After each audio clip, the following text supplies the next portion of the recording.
எத்தனை பேர் சந்தோஷமா இருக்கிறீங்க? அல்லேலூயா. தாமதமாய் வந்தவர்களுக்காக மறுபடியும் சொல்லுகிறேன், இயேசு கிறிஸ்துவின் நாமத்தினாலே இனிய கிறிஸ்மஸ் நல்வாழ்த்துக்கள். கர்த்தர் உங்கள் ஒவ்வொருவரையும் ஆசீர்வதிக்கவே ஆசீர்வதித்து நடத்துவாராக. ஆமென். கொஞ்சம் கண்களை மூடி நாம் கர்த்தருடைய வார்த்தைக்காக ஜெபிக்க போகிறோம். தேவன் நம்மோடு கூட பேசும்படியாக ஒவ்வொருவரும் ஆண்டவர் கரத்தில் ஒப்பு கொடுத்து, இயேசு ராஜா, நாங்கள் உம்மை துதிக்கிறோம், ஸ்தோத்தரிக்கிறோம், ஸ்தோத்தரிக்கிறோம், ஸ்தோத்தரிக்கிறோம். ஆண்டவரே, இந்த நாளிலே எங்களுக்கு வேண்டிய வார்த்தைகளை நீர் பேச வல்லமை உள்ள தேவனாக இருக்கிறீர். உமக்கு ஸ்தோத்திரம். உம்முடைய பலத்த கரத்திலே எங்களை பொறுப்பெடுத்துக் கொள்ளும். ஆண்டவரே, நீர் என்ன பேச விரும்புகிறீரோ அதை வந்திருக்கிற அனைவருக்கும் பிரயோஜனமான விதத்தில் நீர் பேசும்படியாக ஒப்பு கொடுக்கிறேன். கர்த்தர் நல்லவர், அவர் பேசுகிறவர், அவர் பேசுவார் என்று இங்கே இருக்கிற ஒவ்வொருவரும் கண்ணார காணட்டும் தகப்பனே. இம்மட்டும் இந்த இத்தனை நேரம் ஆண்டவர் எங்களோடு கூட நீர் இருந்தீர். ஒவ்வொரு மணி துளியிலும் தேவனுடைய அன்பை ருசிக்க தேவன் கிருபை பாராட்டினீர். உண்மையாய் மகிழ்ச்சியோடு இருந்த இவர்கள் வாழ்க்கை முழுவதும் மகிழ்ச்சியாகட்டும். இயேசுவின் நாமத்தில் பிதாவே, ஆமென். தேவனுடைய நாமத்துக்கு மகிமை உண்டாவதாக. அல்லேலூயா. ஆண்டவருக்கு ஸ்தோத்திரம். நாம் கர்த்தருடைய வார்த்தையை படிப்போம். இந்த நாளிலும் நாம் வாசிக்க தெரிந்து கொள்ளப்படுகிற கர்த்தருடைய வார்த்தை யோவான் எழுதின சுவிசேஷம் 3ஆம் அதிகாரம் 17வது வசனத்தை வாசிக்க கேட்போம். யோவான் எழுதின சுவிசேஷம் 3வது அதிகாரம் 17வது வசனம். உலகத்தை ஆக்கினிக்குள்ளாக தீர்க்கும்படி தேவன் தம்முடைய குமாரனை உலகத்தில் அனுப்பாமல் அவராலே உலகம் ரட்சிக்கப்படுவதற்காகவே அவரை அனுப்பினார். ஆமென். தேவனுடைய நாமம் மகிமைப்படுவதாக. தேவனாகிய கர்த்தர் இந்த பூமியை படைத்தார், மனுஷனை உண்டாக்கினார். மனுஷன் செம்மையானவனாக உண்டாக்கப்பட்டான். ஆனால் அவன் சாத்தானுடைய சொல்லுக்கு கீழ்ப்படிந்ததினாலே அவன் பாவம் செய்து தேவ சமூகத்தை விட்டு துரத்தப்பட்டான்.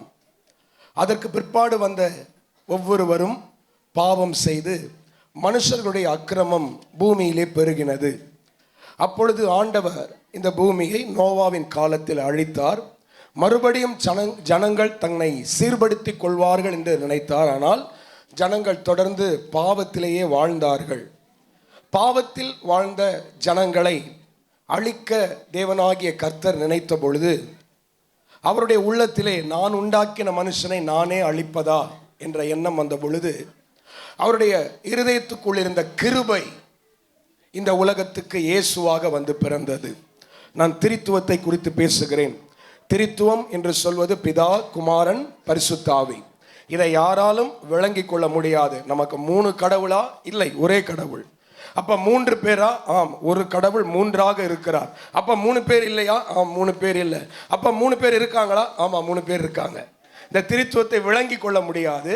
அதை எப்படி விளக்கப்படுத்துவது அப்படின்னு சொன்னா, ஒரு மனிதனுக்குள் எப்படி ஒரு அன்பின் சுபாவம் இருக்கிறதோ அதே போல ஒரு தயவின் சுபாவம் இருக்கிறது போல, ஒரு கோபமும் இருக்கிறது போல, தேவன் என்கிற அந்த தெய்வத்துக்குள்ளேயே நீதி இருக்கிறது. நீதிதான் பிதாவாகிய தேவன். ஆனால் அவருடைய இருதயத்துக்குள்ள கிருபையும் இருக்கிறது. அந்த கிருபை நினைத்தது, நான் உண்டாக்கின மனுஷனை நானே அழிப்பதா? இந்த மனிதனை எப்படியாவது காப்பாற்ற வேண்டும். இந்த மனிதனை காப்பாற்ற வேண்டுமானால் யாராவது ஒருவர் பலி செலுத்தப்பட வேண்டும். யார் தன்னையே பலியாக்குவார்கள்? தன்னை பலியாக்க யாருமே முன் வராத பொழுது அவருடைய உள்ளத்திலிருந்து கிருபை தோன்றி நானே போகிறேன் என்று இறங்கி வந்தது. அந்த கிருபைதான், கிருபையும் சத்தியத்திலும் நிறைந்தவராய் ஆண்டவராய் இயேசு கிறிஸ்துவாய் நமக்குள்ளே வாசம் பண்ணினார். அந்த இயேசுவானவர் இந்த பூமிக்கு வந்து மரித்தார், 3ஆம் நாளில் உயிரோடு எழுந்தார், பிறகு பரலோகம் சென்றார். இப்பொழுது தேவன் விட்டு போன நம்மை, நமக்காக பலியானார், விட்டு போன நம்மை பரிசுத்தமாய் வாழ வைக்கிறதற்காக பரிசுத்த ஆவியானவர் அனுப்பப்பட்டார். ஆண்டவருடைய உள்ளத்துக்குள்ளே, தேவனுக்குள்ளே இருந்த பரிசுத்தம் தான் ஆவியானவராக இறங்கி வந்தது என்று சொல்லலாம். ஸோ பிதாவும் குமாரனும் பரிசுத்த ஆவியும் ஒன்றாய் திரித்துவமாய் நமக்கு காணப்படுகிறார்கள். சரி, இங்க இயேசு ஏன் அனுப்பப்பட்டார் என்று எழுதப்பட்டிருக்கிறது. உலகத்தை ஆக்கினைக்குள்ளாக, அதாவது தண்டனைக்குள்ளாக, துன்பத்துக்குள்ளாக தீர்க்கப்படாதபடி தேவன் தம்முடைய குமாரனை உலகத்துக்கு அனுப்பாமல் அவரால் உலகம் ரட்சிக்கப்படுவதற்காக அனுப்பினார். இந்த வார்த்தையை நான் இன்னைக்கு உங்களுக்கு அனுப்பப்பட்ட தேவன் என்ற தலைப்பிலே கர்த்தருடைய வார்த்தையை சொல்ல விரும்புகிறேன். இயேசு யார் சொல்லுங்க? அனுப்பப்பட்ட தேவன், நமக்காக பிதாவினால் இந்த பூமிக்கு அனுப்பப்பட்ட தேவன். புரியுதா உங்களுக்கு? ஆண்டவருக்கு ஸ்தோத்திரம். நமக்காக அனுப்பப்பட்ட அந்த தேவன் எப்படிப்பட்டவர்? ஏசாயா தீர்க்கதரிசன புத்தகம் 9ஆம் அதிகாரம் 6வது வசனத்தில் எழுதப்பட்டிருக்கிறது, நமக்காக அனுப்பப்பட்ட இயேசு எப்படிப்பட்டவர் என்று சொல்லி. நமக்கு ஒரு பாலகன் பிறந்தார், நமக்கு ஒரு பாலகன் பிறந்தார், நமக்கு ஒரு குமாரன் கொடுக்கப்பட்டார், நமக்கு ஒரு குமாரன் கொடுக்கப்பட்டார், கர்த்தத்துவம் அவர் தோளின் மேல் இருக்கும், கர்த்தத்துவம் அவர் தோளின் மேல் இருக்கும், அவர் நாமம் அதிசயமானவர், அதிசயமானவர், ஆலோசனை கர்த்தா, ஆலோசனை கர்த்தா, வல்லமையுள்ள தேவன், வல்லமையுள்ள தேவன், நித்திய பிதா, நித்திய பிதா, சமாதான பிரபு என்னப்படும். அல்லேலூயா சொல்லுவோமா? நமக்காக இந்த உலகத்துக்கு அனுப்பப்பட்ட இயேசுவை குறித்து இங்கு எழுதப்பட்டிருக்கிறது. பாருங்க, ஏசாயா தீர்க்கதரிசன புத்தகத்தை நீங்க வாசிக்கும் பொழுது உண்மையாய் அது ஒரு பெரிய ஆசீர்வாதமான பல ரகசியங்கள் அடங்கின புத்தகம். வேதத்தை குறித்து அறிய வேண்டும் என்கிறவர்களுக்காக சொல்லுகிறேன். ஏன்னா பைபிளை பத்தி நல்லா தெரிஞ்சுக்கணும்னு இருக்கிறவங்களுக்காக இந்த விஷயத்த சொல்றேன். என்ன அப்படின்னா, நம்ம கையில் இருக்கிற இந்த பரிசுத்த வேதாகமத்தில் 66 அதிகாரங்கள் இருக்கு, 66 ஆகமங்கள் இருக்கு, 66 புத்தகங்கள். பழைய ஏற்பாட்டில் 39 புத்தகங்கள், புதிய ஏற்பாட்டில் 27 புத்தகங்கள். ஆக மொத்தம் 66 புத்தகங்கள் கொண்ட பரிசுத்த வேதாகமத்தை நாம படிச்சுக்கிட்டு இருக்கிறோம். ரோம கத்தோலிக்கர்களுக்கு 72 புத்தகங்கள் இருக்கிறது. அவங்க பைபிள் விவிலியம்னு சொல்லுவாங்களே, அதுல பார்த்தீங்கன்னு சொன்னா 72 புத்தகங்கள் இருக்கும். இந்த பரிசுத்த வேதாகமத்தை தொகுத்து கொடுத்தார்கள். இதை தொகுத்து கொடுக்கணும்னு நினைச்சப்போ அதுல 72 புக் இருக்கு. நம்ம எதை எடுக்கிறது எதை விடுறது அப்படின்னு வேத பண்டிதர்களுக்கு ஒரு பெரிய குழப்பம் வந்துச்சு. எந்த புக்கு வேணான்னு நம்ம தள்ளுறது, இப்போ இது இல்லாம தள்ளுபடி ஆகமம்னு ஒன்று இருக்கு, எதை தள்ளுறது அப்படின்னு அவங்களுக்கு குழப்பம் இருந்தப்போ ஏசாயா புத்தகத்துல இருந்து அவங்களுக்கு ஒரு க்ளூ கிடைச்சிது. என்ன அப்படின்னா, ஏசாயா புத்தகத்தில் இருக்கிற 66 அதிகாரங்கள், அது எத்தனை அதிகாரம் இருக்கு சொல்லுங்க? 66 அதிகாரங்கள். ஒவ்வொரு அதிகாரமும் ஒவ்வொரு ஆகமத்தின் சுருக்கம். ஏசாயா 1ஆம் அதிகாரத்தை படிச்சீங்கன்னா ஆதி ஆகமம் 50ஆம் அதிகாரத்தில் இருக்கிற அத்தனை விஷயமும் ஏசாயா 1ஆம் அதிகாரத்தில் இருக்கு. ஏசாயா 2ஆம் அதிகாரத்தை படிச்சீங்கன்னா யாத்ராகம புத்தகத்தில் என்ன இருக்கோ அத்தனையும் ஏசாயா 2ஆம் அதிகாரத்தில் இருக்கு. ஒரு சுருக்கமாய் அந்த 66 புத்தகங்களைத்தான் பரிசுத்த வேதாகமமாய் சேர்க்க வேண்டும் என்று வேத பண்டிதர்களுக்கு ஒரு பெரிய க்ளூ கிடைச்சதே ஏசாயா தீர்க்க தரிசன புத்தகத்தை வைத்துத்தான். ஒரு அல்லேலூயா சொல்லுவோம். அல்லேலூயா. நம்முடைய ஆண்டவராகிய இயேசு கிறிஸ்து இந்த பூமியிலே வந்து மனிதனாய் பிறந்த பொழுது நியாயப்பிரமாண புஸ்தகங்கள் ஒரு பக்கம் இருந்தாலும் அவர் எந்த தீர்க்க தரிசன சுருளை எடுத்து வாசித்தார் என்று எழுதப்பட்டிருக்கிறது தெரியுமா? ஏசாயா தீர்க்க தரிசன புத்தகத்தின் சுருளை எடுத்து அவர் வாசித்தார் என்று சொல்லப்பட்டிருக்கிறது. விளங்குதா? அப்படிப்பட்ட ரகசியங்கள் அடங்கின புத்தகமாயிருக்கிற ஏசாயா புத்தகத்தை எழுதின ஏசாயா சொல்லுகிறார், நமக்கு கொடுக்கப்பட்ட அந்த பாலகன், நமக்காக பிறந்த அந்த இயேசு அதிசயமானவர், ஆலோசனை கர்த்தா, நித்திய பிதா, சமாதான பிரபு, கர்த்தத்துவம் அவருடைய தோளின் மேல் இருக்கும் என்று சொல்லி நாம் ஆராதிக்கிற இயேசு எத்தனை வல்லமையான தேவன். அல்லேலூயா சொல்வோம். அல்லேலூயா. ஆண்டவருக்கு ஸ்தோத்திரம். இந்த அனுப்பப்பட்ட இயேசு எதற்காக அனுப்பப்பட்டார் என்கிற ஒரு தியானத்தின் அடிப்படையில் வேதத்தில் இருந்து 3 காரியங்களை உங்களுக்கு சொல்லி நான் ஜெபித்து இந்த கிறிஸ்துமஸ் ஆராதனை முடிப்பேன். இயேசு எதற்காக அனுப்பப்பட்டார்? வேதம் சொல்லுகிறது, கலாத்தியருக்கு எழுதின நிருபம் 4ஆம் அதிகாரம், கலாத்தியர் 4ஆம் அதிகாரம் 5வது வசனத்தை வாசிக்கலாம். காலம் நிறைவேறின போது ஸ்ரீனிடத்துக்கு பிறந்தவரும் நியாய பிரமாணத்துக்கு கீழானவரும் ஆகிய தம்முடைய குமாரனை தேவன் அனுப்பினார். ஆமென் சொல்லுவோம். சரி, 4ஆம் வசனத்தை சேர்த்து வாசிக்கலாம். நாம் புத்திர சுவிகாரத்துடையபடி நியாய பிரமாணத்திற்கு கீழ்ப்பட்டவர்களை மீட்டுக் கொள்ளத்தக்கதாக காலம் நிறைவேறின போது ஸ்ரீனிடத்துக்கு பிறந்தவரும் நியாய பிரமாணத்துக்கு கீழானவரும் ஆகிய தம்முடைய குமாரனை தேவன் அனுப்பினார். ஒரு அல்லேலூயா சொல்லுங்க. முதல் வார்த்தை, நாம் புத்திர சுவிகாரத்தை அடையும்படி. கவனிங்க, நாம் புத்திர சுவிகாரத்தை அடையும்படி ஆண்டவராகிய இயேசு கிறிஸ்து அனுப்பப்பட்டாராம். ஆனா அதுக்கு கீழே ஒரு வார்த்தை வருது, காலம் நிறைவேறின போது. ஒரு காலம் நிறைவேற வரைக்கும், அந்த டைம் முடிகிற வரைக்கும் இயேசு காத்துக்கிட்டு இருந்து அனுப்பப்பட்டாராம். அதனுடைய அர்த்தம் அதுதான். இயேசு வெயிட் பண்ணிட்டு இருந்தாராம். வெயிட் பண்ணி காலம் நிறைவேறின உடனே வந்து இந்த பூமியில பிறந்தாராம். எதுக்கு வெயிட் பண்ணார்? மல்கியா புத்தகத்திலிருந்து நீங்க மத்தேயு புஸ்தகம் வரைக்கும் இடைப்பட்ட காலம் பார்த்தீங்கன்னா 400 வருஷம். மல்கியா தீர்க்கதரிசிக்கு பிறகு புதிய ஏற்பாட்டு காலம் வரைக்கும் 400 வருஷம். 400 வருஷம் இயேசு வரல. பரலோகத்தில் என்ன பண்றாரு?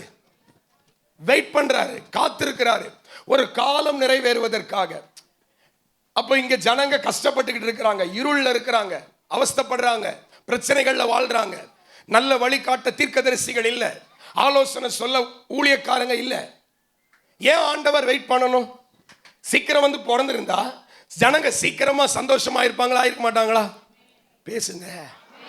அப்ப ஆண்டவர் எதற்காக காத்திருந்தார்? இயேசு காத்திருந்தது 3 காரியங்களுக்காக காத்திருந்தார். அறியாதவர்களுக்காக சொல்றேன். மல்கியா காலத்துல பாத்தீங்கன்னு சொன்னா இருந்த மொழி எபிரேய மொழி. யூதர்கள் பேசினதெல்லாம் எபிரேய மொழி. இப்போ உலகம் முழுவதும் பேசக்கூடிய ஒரு மொழி இருக்கணும். உலகம் முழுவதும் பேசக்கூடிய ஒரு மொழி இருந்தாதான் இயேசு வர்ற காலத்துல எல்லாருக்கும் அவர் பேச முடியும். ஹலோ, கவனிக்கிறீங்களா? அல்லேலூயா, அல்லேலூயா. கிமு 404ஆம் ஆண்டு ரோமர்கள் லத்தீன் மொழியை உலக மொழியாய் வைத்திருந்தார்கள். 1812 கிபி 1812 ஆங்கிலம் உலக மொழியாய் இருந்தது. கிமு 334 இயேசு கிறிஸ்து பிறப்பதற்கு 334 வருடங்களுக்கு முன்பு கிரேக்க மொழி உலக மொழியாய் இருந்தது. முதல் முறையாய் ஒரு மொழியை உலகத்துக்கே மொழியாய் மாற்றினது மாவீரன் அலெக்சாண்டர், கிரேக்க மன்னன். கிரேக்க சாம்ராஜ்யம் வந்த பொழுதுதான் உலகம் முழுவதும் ஒரே மொழி பேசப்பட்டது. நீ வீட்டில் உன் மொழி என்னன்னா பேசிக்கோ. நீ தெலுங்கா, வீட்டில் தெலுங்கு பேசிக்கோ. ஆனா வெளியே ஆபீஸ்க்கு வந்தனா அந்த ஆபீஸ்ல கிரேக்க மொழி தான் பேசணும். நீ பஸ்ல போறியா, பஸ்ல போர்டு கிரேக்க மொழியில தான் எழுதப்பட்டிருக்கும். ட்ரெயின்ல போர்டு கிரேக்க மொழியில தான் எழுதப்பட்டிருக்கும். உலகம் முழுவதும் ஒரே மொழி பேசப்படுகிறது. எந்த காலகட்டத்தில்னா கிமு 334வது வருஷம் அந்த கிரேக்க மொழி உலகம் முழுவதும் பேசக்கூடியதாய் மாறினது. முதல் காரியம் சொல்றேன், உலகம் முழுவதும் இயேசு பேசுறது தெரியணும். உங்களுக்கு இன்னொரு ரகசியம் சொல்றேன். இயேசு கிறிஸ்து இந்த பூமியில வந்து பேசும் பொழுது, ஜெபா ஆலயத்தில் பேசும் பொழுது எபிரேய மொழி பேசினார். உங்களுக்கு இயேசுவை சந்திக்க வந்தது வெறும் யூதர்கள் மாத்திரமல்ல, 100க்கு அதிபதி வந்தான். எத்தனை பேர் அதை படிச்சிருக்கீங்க? ஒரு 100க்கு அதிபதி வந்து கேட்டானே, ஒரு வார்த்தை சொல்லும், வீட்டில் இருக்கிற வேலைக்காரன் சுகமாவான். 100க்கு அதிபதி யார் தெரியுமா? செஞ்சுரியன். அவன் ஒரு ரோமன். ரோமன் வந்து எபிரேய மொழி அவனுக்கு தெரியாது. அப்ப இயேசு அவங்கிட்ட என்ன மொழி பேசினாரு சொல்லுங்க? இப்ப சொன்னே, கிரேக்க மொழி பேசினாரு. கானானிய ஸ்திரீ ஒருத்தி வந்தா, அவ கானானிய மொழி பேசுறவ. அவ வரும் பொழுது அவகிட்டையும் இயேசு கிரேக்க மொழி பேசினாரு. யூதர்கள் வந்தாங்க, யூதர்களிடத்தில் எபிரேய மொழி பேசினாரு. பரிசேயர்கள் வந்தாங்க, சதுசேயர்கள் வந்தாங்க. பல தரப்பட்ட ஜனங்கள் வாழ்ந்த காலம் அது. எல்லா ஜனங்களுக்கும் இயேசு பேசுறது புரியணும். விளங்குதா? இவர் வெறும் எபிரேய மொழி மட்டும் பேசினா எல்லாருக்கும் போய் சேராது. அப்ப முதல் காரியம், உலகம் முழுவதும் பொதுவான ஒரு மொழி வர வேண்டும் என்று இயேசு காத்திருந்தார். அல்லேலூயா சொல்லுங்க. இரண்டாவது காரணம், சிலுவை மரணத்துக்காக இயேசு காத்திருந்தார். அல்லேலூயா. ரோமர்களுடைய கலாச்சாரத்தின்படி அது அந்த நாட்கள்ல ஒரு மரணம் எப்படி கொடுக்கப்படும் என்று சொன்னால் தலையை வெட்டி கொடுக்கப்படும். சரி, யூதர்களுடைய பழக்கத்தின்படி மரண தண்டனை விதித்தால் கல்லால் அடித்து கொலை செய்ய வேண்டும். மோசே நியாய பிரமாணத்தில் தான் எழுதப்பட்டிருக்கு. ஒன்னு கல்லால் அடித்து கொலை செய்யணும், இல்ல தலையை வெட்டி கொலை செய்யணும். விளங்குதா? ஆண்டவருக்கு ஸ்தோத்திரம். இந்த சிலுவையிலே மரணத்தை உண்டு பண்ணும் முறையை அறிமுகப்படுத்தினது யாருன்னா ரோமர்கள் தான். ரோமர்கள் தான் சிலுவையிலே அடிக்கும் முறையை அறிமுகப்படுத்தினாங்க. இயேசு எப்படி மரிக்கணும் பிதாவாகிய தேவன் முன்குறிச்சிட்டாரு. அவர் சிலுவை மரணத்தால் தன் சரீரத்தில் இருக்கக்கூடிய மொத்த இரத்தத்தையும் சிந்தி அவர் மரிக்க வேண்டும். அல்லேலூயா. அப்போ நீங்க சும்மா படிச்சுட்டு போனீங்கன்னா இது புரியாது. காலம் நிறைவேறின போதுன்னு படிச்சா ஆண்டவர் அந்த டைம் வர குறிச்ச காலம் வரைக்கும் வெயிட் பண்ணி அப்புறம் வந்தாரு, அது மட்டும்தான் புரியும். அதுக்கு அர்த்தம் அது இல்லை. உலகம் முழுவதும் ஒரு பொது மொழி வருவதற்காக இயேசு காத்திருந்தார். சிலுவை மரணம் என்ற மரண தண்டனை வருவதற்காக இயேசு காத்திருந்தார். மூணாவதா அதுதான் நம்ம சொல்றோம் என்னன்னா புத்திர சுவிகாரம் என்கிற, அதாவது இன்னொரு பிள்ளையை தத்தெடுப்பாங்களே, இதை முதலாக அறிமுகப்படுத்தினவர்கள் ரோமர்கள் தான். அல்லேலூயா சொல்லுங்க. யூதர்களுடைய கலாச்சாரத்தின்படி குழந்தையை தத்தெடுத்தா மூத்த பிள்ளைக்கு தான் எல்லா ஆசீர்வாதமும் போகும். நீங்க எத்தனை பிள்ளையை தத்தெடுத்தாலும் அந்த ஆசீர்வாதம் யூதர்களுடைய கலாச்சாரத்தின்படி முதல் பிள்ளைக்கு தான் போகும். ஆனா ரோமர்கள் ஒரு சட்டம் கொண்டு வந்தாங்க. நீங்க யாரை தத்தெடுத்தாலும் மூத்த பிள்ளைக்கு என்ன ஆசீர்வாதம் போகுதோ அதே ஆசீர்வாதம் தத்தெடுக்கப்படுகிற எல்லா பிள்ளைகளுக்கும் கிடைக்கணும்னு. அல்லேலூயா சொல்லுங்க. பிதாவாகிய தேவனுடைய ஒரே பேரான குமாரன் ஆண்டவராகிய இயேசு கிறிஸ்து, ஆண்டவராகிய இயேசு கிறிஸ்துக்கு என்ன ஆசீர்வாதம் எல்லாம் இருந்துச்சோ அந்த ஆசீர்வாதங்களை எல்லாம் நாம் சுதந்தரிக்க, அந்த புத்திர சுவிகாரத்தை எடுத்து நமக்கு கொடுக்க தேவன் காத்திருந்தார். எத்தனை பேருக்கு இது புரிஞ்சுது? அல்லேலூயா. ரொம்ப அதைத்தான் இப்ப கலாத்தியர் 4 படிக்கலாம். கலாத்தியர் 4:4 நாம் புத்திர சுவிகாரத்தை அடையும்படி, ஆமென் சொல்லுங்க. நாம் புத்திர சுவிகாரத்தை அடையும்படி, ஓகேவா? அப்புறம் கீழே இருக்கிற வசனத்தை சேர்த்துக்கலாம். தம்முடைய குமாரனை தேவன் அனுப்பினார். இப்ப புரியுதா உங்களுக்கு? ஆமென் சொல்லுங்க. இயேசுவுக்கு என்ன ஆசீர்வாதம் எல்லாம் உண்டோ அதே ஆசீர்வாதம் எல்லாம் நமக்கு உண்டு பிரதர். இயேசுவால என்னெல்லாம் செய்ய முடிஞ்சதோ அதெல்லாம் நம்மளாலையும் செய்ய முடியும் சிஸ்டர்.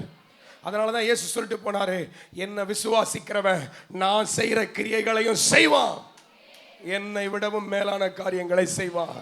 தேவனுக்குரிய அத்தனை ஆசீர்வாதங்களையும் ஆண்டவர் நமக்கு எடுத்து கொடுத்திருக்கிறார். ஆமென் சொல்லுங்க. அல்லேலூயா. இயேசு எப்படி பரலோகத்துக்கு எழுந்தருளி போனாரோ இங்க இருக்கிற ஒவ்வொருவரையும் நான் சொல்ல முடியும். நீங்கள் ஆண்டவர் சொன்ன வார்த்தைகளின்படி வாழ்வீர்களானா கர்த்தர் உங்களையும் பரலோக ராஜ்யத்துக்கு கொண்டு போய் சேர்க்க வல்லமையான தேவனா இருக்கிறார். ராமேன் சொல்லுவோம். இயேசு ஏன் அனுப்பப்பட்டார்? நாம் பிள்ளைகளாக வாழும்படிக்கு இயேசு அனுப்பப்பட்டார். ஆமென் சொல்லுவோமா? அல்லேலூயா. இந்த 3 காரியங்களுக்காக இயேசு காத்திருந்து, ரோமர் புத்தகம் 8ஆம் அதிகாரம் 15ஆம் வசனம் சொல்லுகிறது, அந்த இயேசு எனக்கு அனுப்பப்பட்டிருக்கிறார். ஆமென்.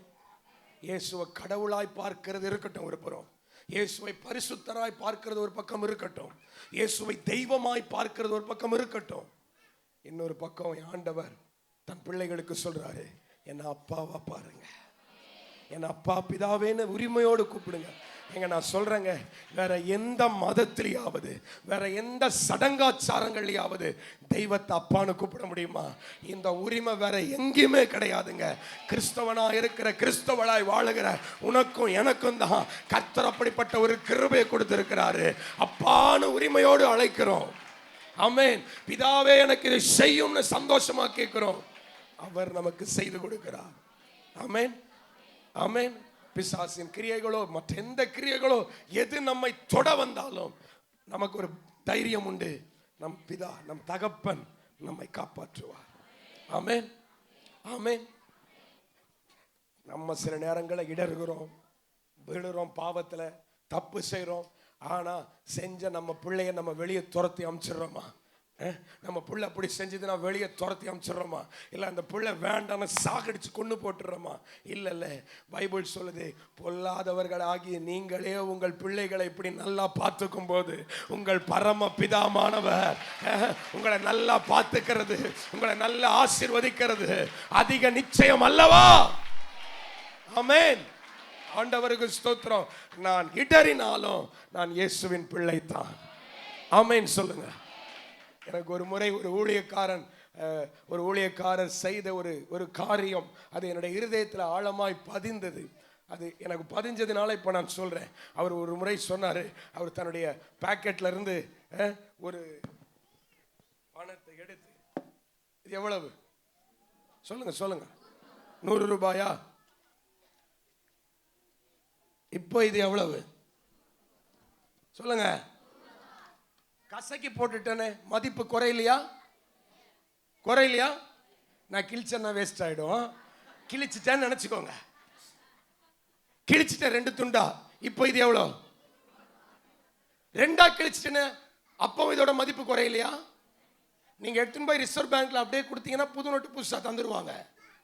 அப்போ இது கசக்கப்பட்டாலும் சரி. இன்னொன்னு சொல்றேன், தூக்கி சேத்துல போடுறேன், சேத்துல இது விழுந்துருச்சு, அப்போ இது எவ்வளோ? அப்போ நீ எங்க இருந்தாலும் உன் மதிப்பு குறையவே குறையாது. அல்லேலூயா. இந்த ஓமை என்னை மிக ஆழமாய் பாதித்தது. எந்த சூழ்நிலைக்குள்ளே நாம் போனாலும், எந்த பாவத்தில் நான் விழுந்தாலும், நான் மனம் திரும்புவானேனா கர்த்தர் என்ன மறுபடியும் வாலாக்காம தலையாக்கி கீழாக்காம மேலாக்க அவர் வல்லமையான தேவனா இருக்கிறார். ஆமென், ஆமென்.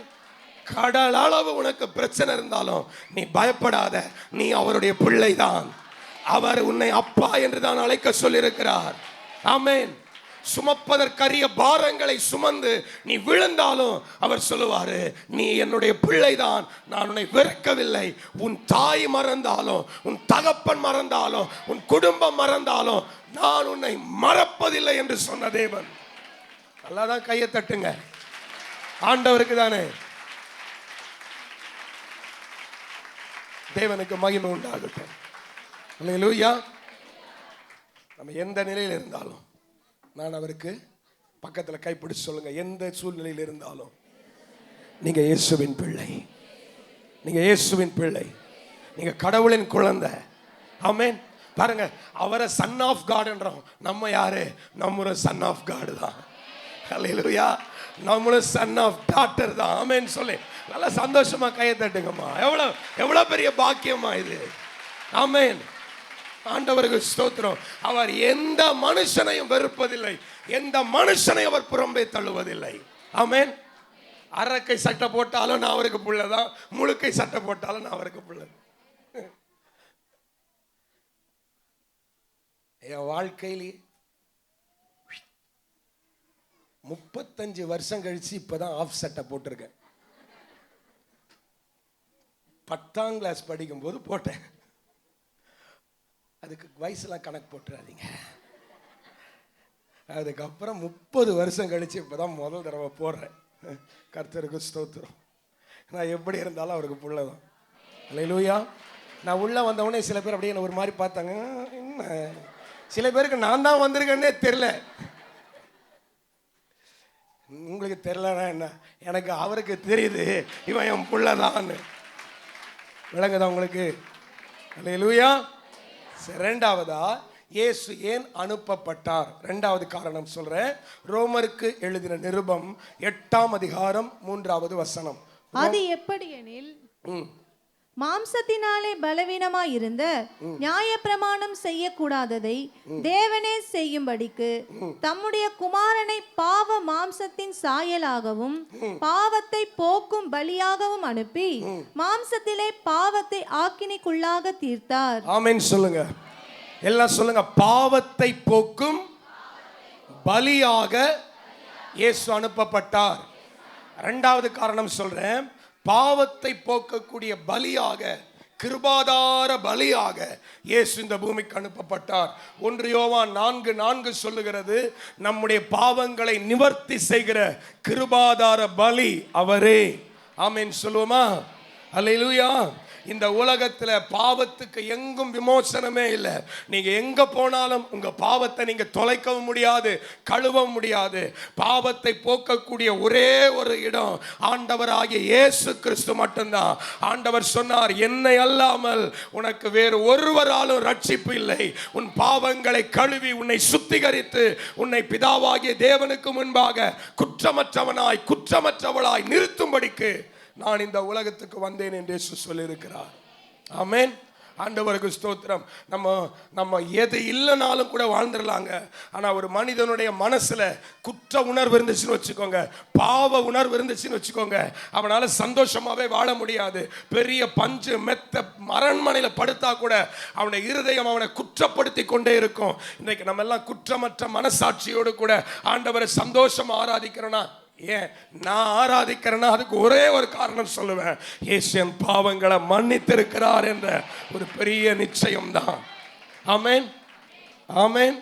ஆண்டவருக்கு ஸ்தோத்திரம். இயேசுவானவர் உங்கள் பாவங்களை எல்லாம் உங்களை விட்டு அவர் தூக்கி எறிந்து விட்டார். ஆமென். உங்கள் பாவங்களை எல்லாம் தூக்கி அவர் போட்டுட்டார். அவர் சொல்றார், இனி நீ பாவி என்று உணர வேண்டிய அவசியம் இல்லை. நீ மனம் திரும்பி.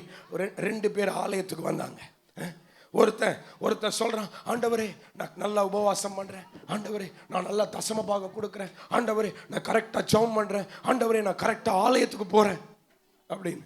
அவன் நினைச்சான் ஆண்டவர் குட் அப்படி சொல்லுவாருன்னு. இன்னொருத்தன் உள்ளே வரல, சர்ச்சுக்கே வரல, சர்ச்சுக்குள்ள வரக்கூட அவனுக்கு மனசு இல்லை. அவன் இருதயத்தில் ஒரு பெரிய குற்ற உணர்வு, நம்ம தப்பு பண்ணியிருக்கோம் அப்படின்னு. சர்ச்சில் காலை வைக்க அவனுக்கு மனசு வராமல் அவன் தூரத்தில் நின்று அப்படியே அந்த ஆலயத்தோட வாசப்படிக்கு வெளியே நின்று தலையை கீழே குனிஞ்சுக்கிட்டு சொல்கிறான், ஆண்டவரே பாவியாகி என் மேல் கிருபையாயிரும். அல்லேலூயா சொல்லுங்க. அவன் என்ன சொன்னான் சொல்லுங்க? பாவியாகிய என் மேல் கிருபையாயிரும். உள்ள உட்கார்ந்து தெய்வம் எல்லாத்தையும் விட்டு அவன் பின்னாடி போயிட்டாரு. ஒருத்தன் உட்கார்ந்து முட்டி போட்டு நான் தசம்பாங்க கொடுக்குறேன், நான் உபவாசம் போடுறேன், ஜெபம் பண்றேன், ஆலயத்துக்கு வரேன், அப்படி நடக்கிறேன் இப்படி நடக்கிறேன்றான். இந்த கழுதையை விட்டு தள்ளு. வெளியே ஒருத்தன் பாரு, நிமிந்து கூட பார்க்க தைரியம் இல்லாம பாவியாக என் மேல் கிருபையாருன்றானே, அவனை நீதிமானாக்கி இயேசு வெளியே அனுப்புனாரு. அல்லேலூயா சொல்லுங்க. அல்லேலூயா. இப்போ உள்ள முட்டி போட்டுட்டு இருந்தவன் கொஞ்ச நேரம் கழிச்சு வெளியே பார்த்துருப்பான். அவனை ஆண்டவன் சந்தோஷமா ஆசீர்வதிச்சதை பார்த்துட்டு இப்போ அவனுக்கு பெரிய குற்ற உணர்ச்சி வந்திருக்கும். ஆமென், ஆமென். பாவிகளை நேசிக்கிறவர் ஆண்டவராகிய இயேசு கிறிஸ்து. ஆமென் சொல்லுங்க. அல்லேலூயா. அதனாலதான் மனுஷனை தேடி வந்தார். தேவ தூதர்களை தேடி அவர் போல. அவருக்கு நம்ம அவசியமே இல்லைங்க.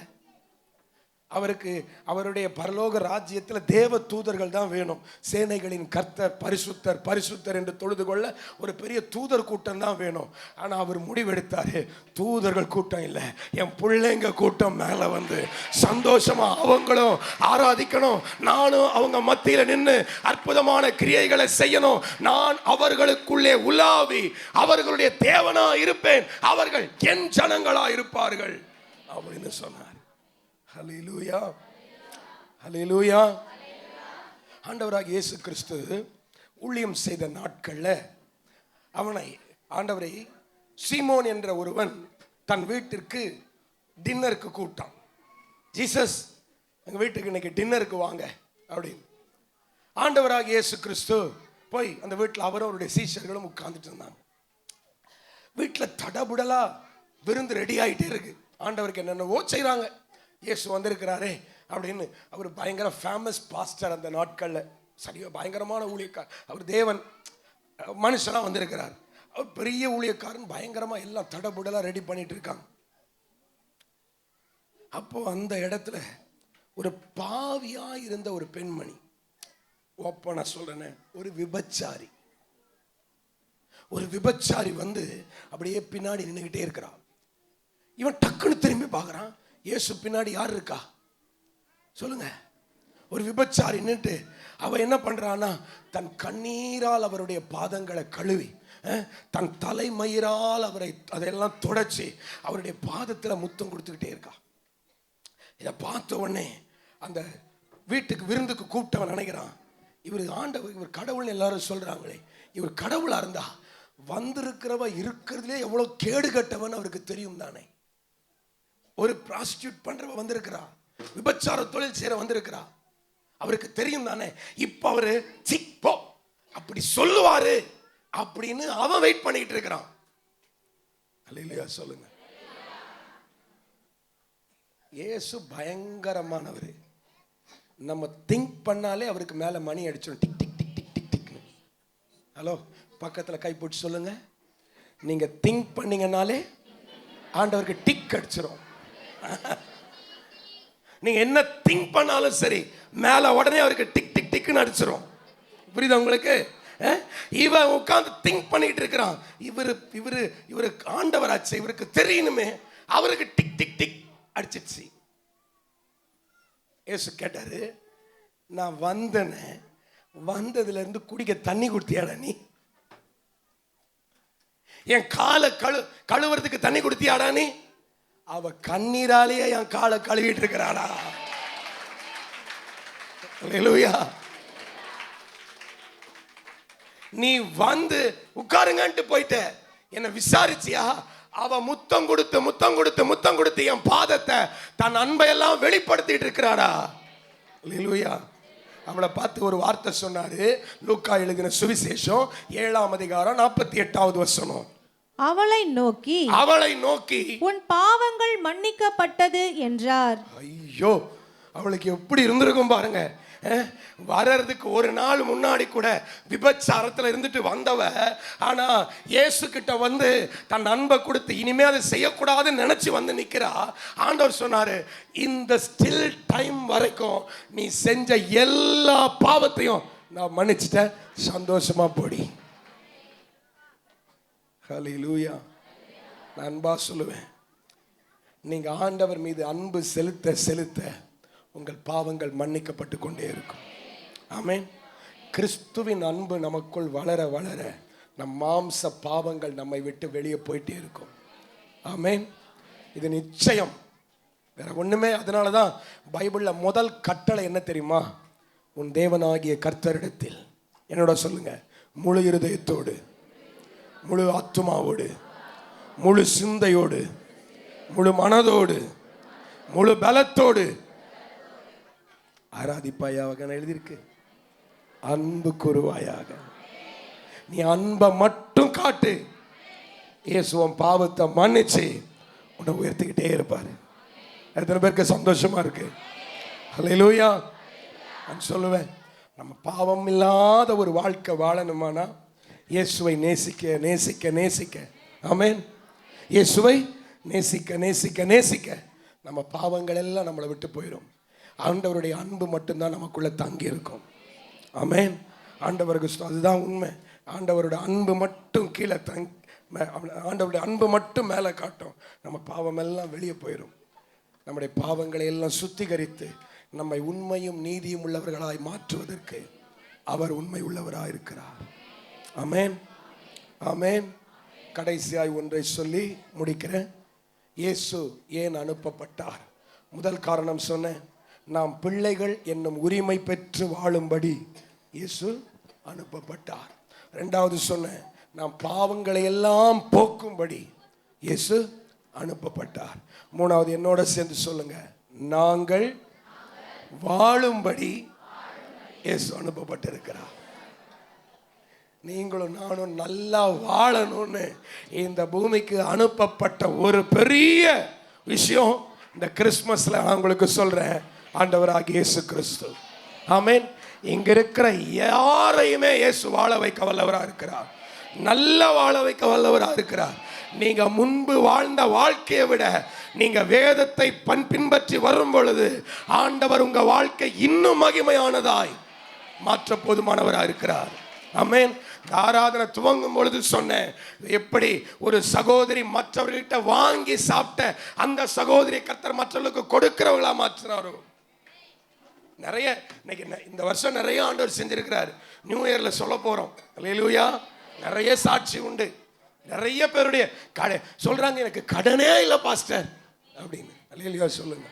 ஐயோ, கேட்கும் போதே சந்தோஷமா இருக்கு. அல்லேலூயா. கடன் பிரச்சனைகளோடு வந்தவங்க, வியாதிகளோடு வந்தவங்க, பலவீனத்தோடு வந்தவங்க எல்லாரையும் கர்த்தர் ஆசீர்வதிச்சு இன்னைக்கு தலை நிமிர்ந்து வாழ வைத்திருக்கிறார். வாசிக்கலாம். 1 யோவான் புத்தகம் 4ஆம் அதிகாரம் 9வது வசனம். 1 யோவான் 4:9. தம்முடைய ஒரே பேரான குமாரனாலே நாம் பிழைக்கும்படிக்கு அதாவது பிழைக்கும்படிக்குனா வாழும்படிக்கு தேவன் இயேசுவை இவ்வுலகத்திலே அனுப்பினார். ஆமென் சொல்லுங்க. இந்த உலகத்துல இயேசுவை தேவன் அனுப்பினார். ஏன் அனுப்பினாரா? பைபிள் சொல்லுது, அந்த இயேசுவாலே நாம் வாழும்படிக்கு. ஆமென், ஆமென். நான் உங்களுக்காக ஜெபிக்க போறேன் கடைசியா. ஆனா நீங்க உங்களுக்கு ஒரு நல்ல வாழ்க்கை இன்னும் இல்லை, உங்க வாழ்க்கையில நீங்க இன்னும் கஷ்டப்பட்டுக்கிட்டு இருக்கிறீங்க அப்படின்னா கடைசியா ஜெபிக்கும் போது நீங்க சொல்லுங்க, இயேசுவே நான் இந்த வார்த்தையை நம்புறேன், நான் வாழ்றதுக்காக நீங்க அனுப்பப்பட்டிருக்கீங்கன்னு அந்த வார்த்தையை சுதந்திரமா வச்சு உங்களுக்கு நீங்க ஜெபம் பண்ணுங்க. நீங்க நல்லா வாழுவீங்க.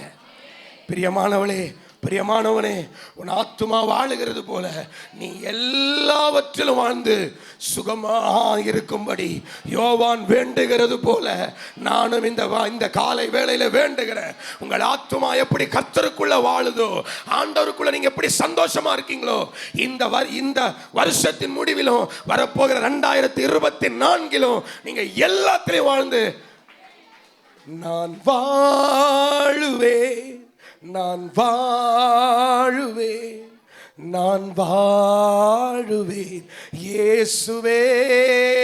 சொல்லுங்க, நான் வாழுவேன், நான் வாழுவேன், நான் வாழுவேன் இயேசுவே. நான் வாழுவேன், நான் வாழுவேன், நான் வாழுவேன் இயேசுவே. நான் வாழுவேன், நான் வாழுவேன், நான் வாழுவேன் இயேசுவே. சொல்லுங்க, உம்மை நேசிப்பேன், உம்மை நேசிப்பேன், உம்மை நேசிப்பேன், உம்மை நேசிப்பேன் இயேசுவே. உம்மை நேசிப்பேன், உம்மை நேசிப்பேன், உம்மை நேசிப்பேன் இயேசுவே. அல்லேலூயா. நமக்கு அந்த விசுவாசம் வேணும். நான் சொல்லுங்க, நான் வாழுவேன். உங்களுக்கு அந்த விசுவாசம் இருக்கா? ஆமென். இந்த வார்த்தையை வச்சுக்கோங்க. எனக்காக இயேசு அனுப்பப்பட்டிருக்கிறார். நான் பிழைக்கணும், நான் வாழணும்னு இயேசு கர்த்தர் அமைச்சிருக்கிறார். ஆமென். இதை தவிர வேற எது உங்களை வாழ வைக்க போகுது? வேற எதுவுமே வாழ வைக்காது. இந்த உலகம் நம்மளை அழிக்கத்தான் காத்துக்கிட்டு இருக்கு. பிசாசு நம்மளை அழிக்க தான் காத்துக்கிட்டு இருக்கிறான். சொந்த பந்தங்கள் பாருங்க, நல்லா வாழும் போது வருவாங்க, கீழே போகும்போது யாரும் வரமாட்டாங்க. வாழ்க்கை கீழே போகும்போது யாரும் கூட நிற்க மாட்டாங்க. உங்களை பத்தி தப்பா பேச 10 பேர் இருப்பாங்க, உங்களை பத்தி நல்லா பேச 2 பேர் கூட இருக்க மாட்டாங்க. அந்த 2 பேர் பேசுறவங்களும் அந்த மீதி இருக்கிற 8 பேர் பேசுறதுல வாயை மூடிடுவாங்க. இருக்கும் போல அவனை பத்தி சொல்றாங்களேன்னு. ஆனா நீங்களும் நானும் வாழணும்னு உலகத்துக்கே வந்து தன்னையே பலியாக்கின ஒரு தெய்வம் இருக்கிறார். ஆமென், ஆமென். இன்று வரை எனக்கு அந்த நம்பிக்கை தான். இந்த உலகமே என்னை எதிர்த்தாலும் கூட என் சார்பில் கர்த்தர் நின்று என்னை வாழ வைக்க வல்லமை உள்ள தேவனாக இருக்கிறார். ஆமென்.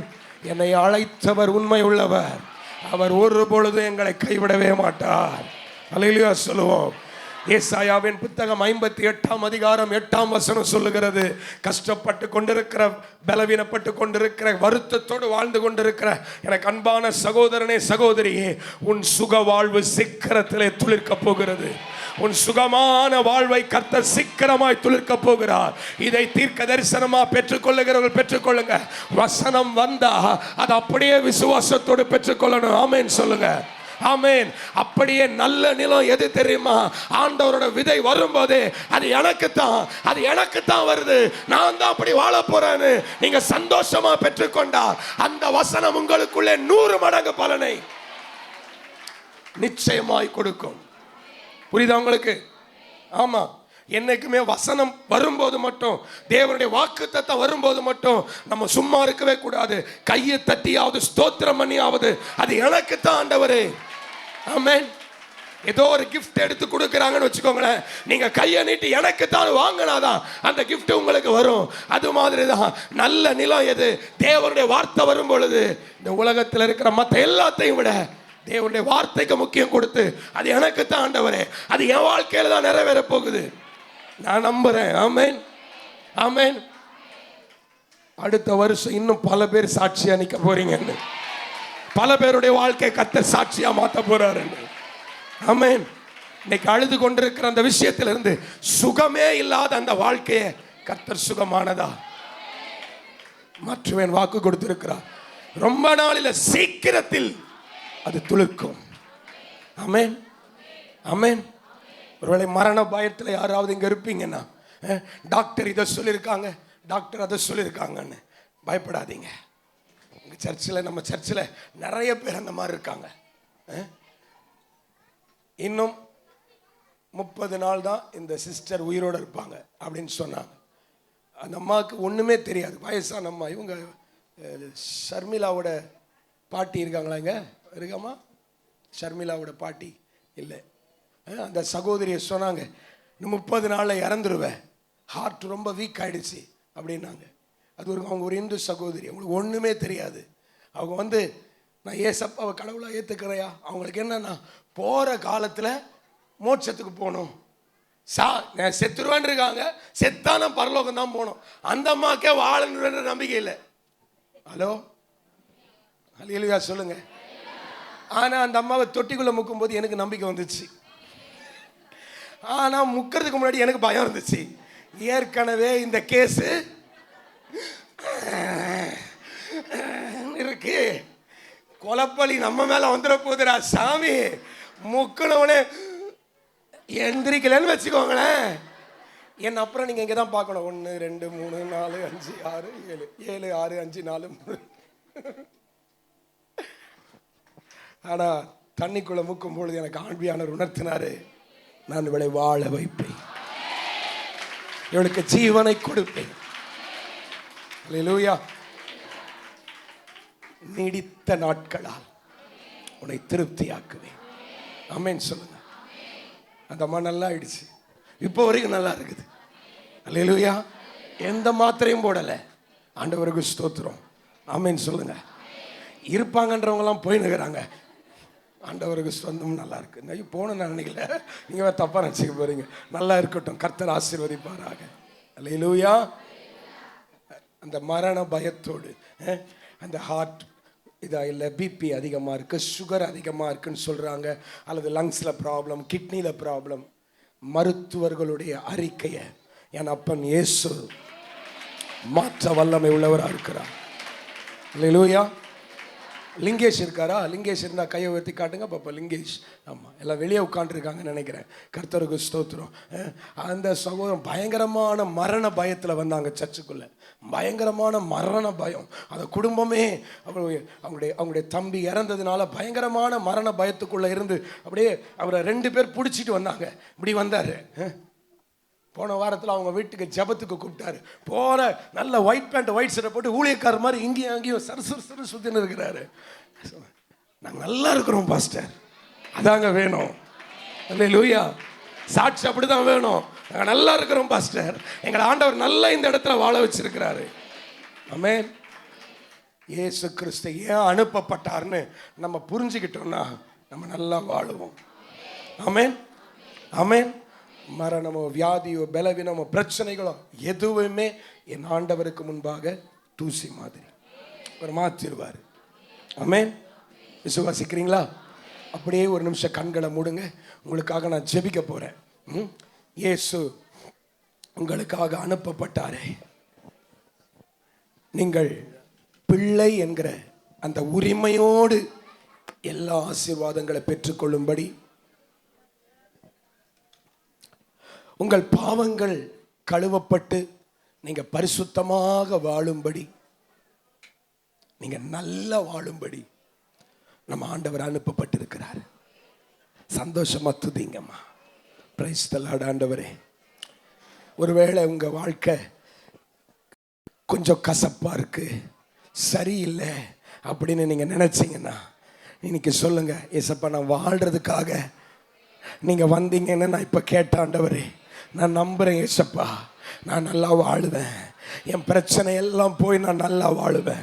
இந்த கிறிஸ்மஸ்க்கு ஒருவேளை கடன் வாங்கி நீ புது துணி எடுத்து உன் பிள்ளைங்களுக்கு கொடுத்துருந்தா, நான் சொல்றேன் அடுத்த கிறிஸ்மஸ்ல கர்த்தர் உன் கடன் பிரச்சனைகளை எல்லாம் எடுத்து போட்டு நீ 4 அனாதை பிள்ளைகளுக்கு ட்ரெஸ் எடுத்து கொடுக்கிற மாதிரி கர்த்தர் உன்னை ஆசீர்வதிச்சு, ஆண்டவர் உன் கரங்களை பலப்படுத்தி உன்னை சாட்சியாய் நிறுத்த வல்லமை உள்ள தேவனா இருக்கிறாரு. ஆண்டவருக்கு ஸ்தோத்திரம். நீ எவ்வளவு பாரத்தோடு வந்திருந்தாலும், ஒருவேளை உன் கணவனுக்கும் மனைவிக்கும் பிரச்சனையோட இந்த இடத்துல நீங்க உட்கார்ந்து இருந்தீங்கன்னா, அடுத்த கிறிஸ்துமஸுக்குள்ள நம்ம சந்திக்கிறதுக்குள்ளேயே ஆண்டவர் அந்த பிரச்சனைகளை நீக்கி போட்டு தேவன் ஆசீர்வதிக்க வல்லவராக இருக்கிறாரு. ஆண்டவருக்கு ஸ்தோத்திரம், ஆண்டவருக்கு ஸ்தோத்திரம். பிரிந்த சூழ்நிலையில வாழ்ந்திருப்பீங்கன்னா கர்த்தர் பிரிவினையை எடுத்து போட்டு ஆண்டவர் உங்களை சேர்த்து வாழ வைக்க வல்லமையுள்ள தேவனாக இருக்கிறாரு. தேவனால கூடாத காரியம் ஒன்றுமே இல்லை. Praise the Lord. ஆண்டவரே உமக்கு ஸ்தோத்திரம், ஆண்டவரே உமக்கு ஸ்தோத்திரம். இந்த நாளிலும் கூட ஆண்டவரே இந்த கிறிஸ்துமஸ் ஆராதனைக்கு ஆண்டவரே வந்திருக்கிற என் அன்பு சகோதர சகோதரிகளுக்காக நான் ஜெபிக்கிறேன். நாங்கள் திருச்சபையாய் ஆண்டவரே எங்கள் தேவனை குறித்த பெருமிதத்தோடு இந்த இடத்துல நிற்கிறோம். ஆண்டவரே இந்த இயேசுவை ஆண்டவரே ஸ்தோத்திரம் என்றென்றுமாய் நாங்கள் தெய்வமாய் வணங்கும்படி எங்களுக்கு கொடுத்த பெரிய மேலான சிலாக்கியத்துக்காக ஆண்டவரே ஒரு அல்லேலூயா சொல்லி அவருக்கு நன்றி சொல்லுவோம். அல்லேலூயா, அல்லேலூயா, அல்லேலூயா. கர்த்தரை தெய்வமாக கொண்ட ஜனம் பாக்கியம் உள்ளது என்ற வசனத்தின்படி கர்த்தராகிய இயேசுவை பாக்கியமாய் ஆண்டவரை பாக்கியவான்களாய் பாக்கியவதிகளாய் அவரை தெய்வமாய் வணங்கி கொண்டிருக்கிற ஒவ்வொருவரையும் ஆசீர்வதிக்கும்படி ஜெபிக்கிற ஆண்டவரே, பாவங்களை நீக்குவீராக, பரிசுத்தப்படுத்துவீராக, நல்ல சுகமான வாழ்வை கொடுப்பீராக. ஸ்தோத்திரம். ஆண்டவரே, நீர் எந்த நிலையில் இருந்தாலும் இவர்களை வெறுக்கவே மாட்டீர் ஆண்டவரே, மறக்கவே மாட்டீர், மறுதலிக்கவே மாட்டீர் ஆண்டவரே. ஸ்தோத்திரம். அதற்காக உமக்கு நன்றி.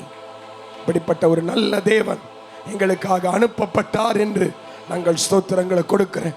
தனக்காக வேண்டிக் கொண்ட என் வாழ்க்கை சுகமா மாறும்னு நம்பிக்கையோடு வேண்டிக் கொண்ட ஒவ்வொரு சகோதரனும் ஒவ்வொரு சகோதரியும் இயேசுவின் நாமத்தில் நன்றாய் வாழட்டும். ஆசீர்வதியும். துதி கன மகிமை யாவும் உமக்கே செலுத்துகிறோம். ஆண்டவர் இரட்சகர் இயேசு கிறிஸ்துவின் நாமத்தில் ஜெபிக்கிறோம் நல்ல பிதாவே, ஆமென். என் ஆத்துமாவே கர்த்தரை ஸ்தோத்தரி, என் முழு உள்ளமே அவர் பரிசுத்த நாமத்தை ஸ்தோத்தரி. என் ஆத்துமாவே கர்த்தரை ஸ்தோத்தரி, கர்த்தர் செய்த சகல உபகாரங்களையும் மறவாதே. ஆமென். அல்லேலூயா.